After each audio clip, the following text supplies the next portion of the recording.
This is OwlUp, where learning happens in minutes, not hours. For a deeper journey, explore all our courses at owlup.co. Now, let's dive in.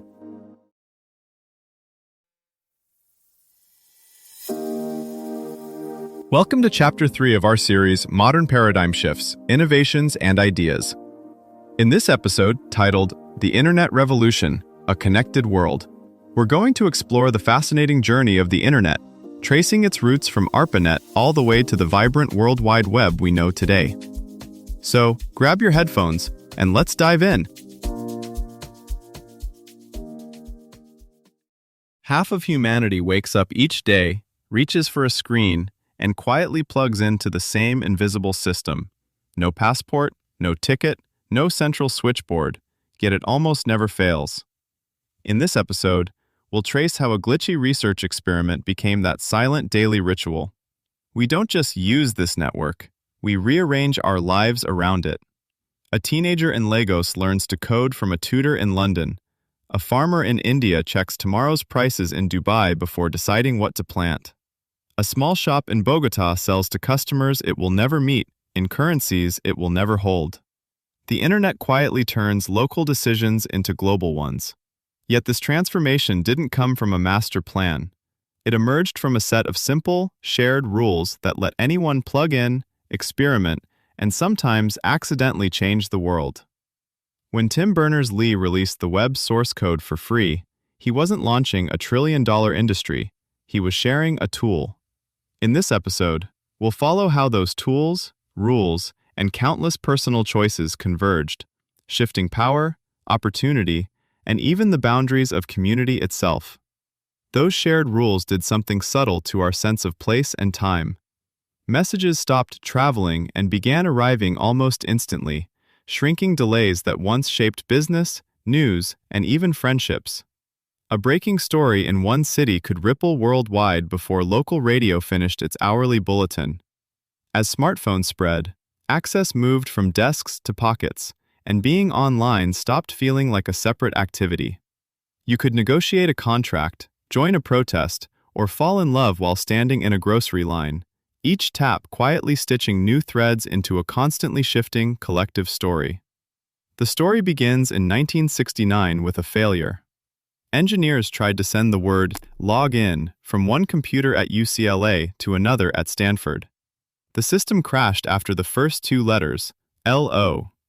That stuttered start hinted at what was coming, a world where machines could talk across distance, even if they had to learn the hard way. Through the 1970s and 80s, researchers like Vint Cerf and Bob Kahn worked on something deceptively simple, a common way for different kinds of machines and networks to pass tiny chunks of data back and forth.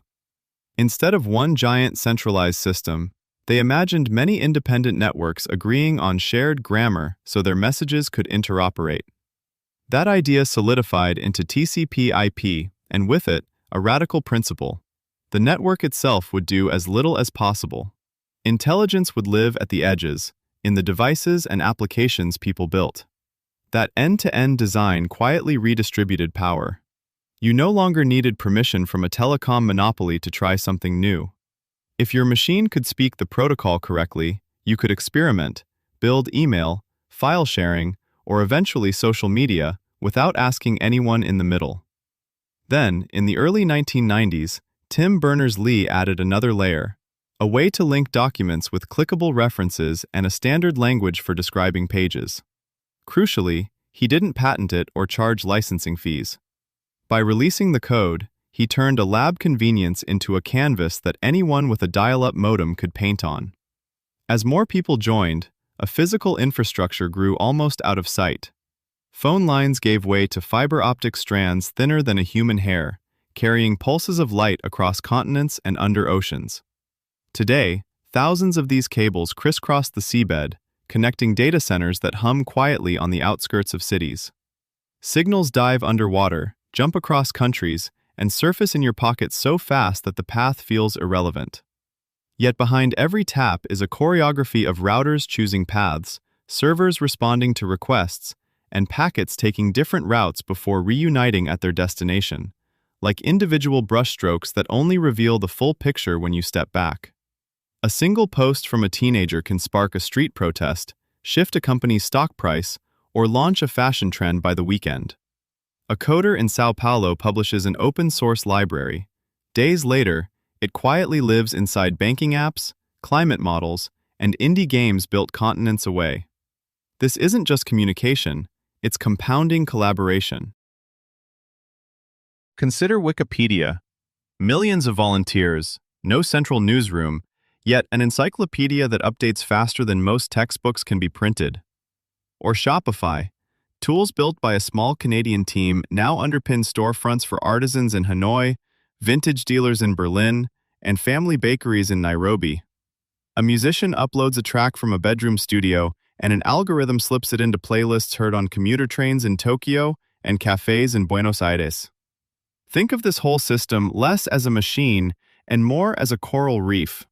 Billions of tiny contributions, each small on its own, layering over time into something vast, intricate, and alive. Shaped not by a single architect, but by countless overlapping intentions. Soon, streets, farms, factories, even our bodies will quietly stream data, like cities lit at night, revealing hidden patterns of motion, stress, and need. Hospitals may spot outbreaks days earlier, buses could reroute themselves in storms, irrigation might adjust leaf by leaf. But who owns the glow of that data, and who stays in the dark? The coming struggle isn't just faster connections, it's over whose realities get measured, optimized, and remembered.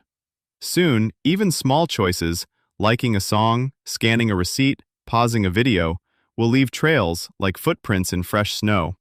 Those traces can guide better maps for health, learning, and cities, or harden into walls of profiling and exclusion.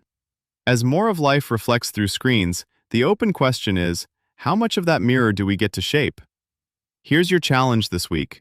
Pick one online community you're already part of, Discord server, subreddit, Slack group, or niche forum, and move from lurker to contributor by posting one genuinely helpful comment or resource each day for the next 5 days. Use at least one internet-native tool mentioned in the episode, like a shared doc, collaborative whiteboard, or open-source repo, to co-create or improve something with others, for example, adding a suggestion, fixing a typo, or sharing a template. By the end of the week, message one person from that community to start a 15-minute video or voice chat about a shared interest, turning a weak online tie into a real connection. This was OwlUp, your daily step forward. This series continues with more chapters on OwlUp.co. Visit OwlUp.co to access the complete course and continue your learning journey. See you there!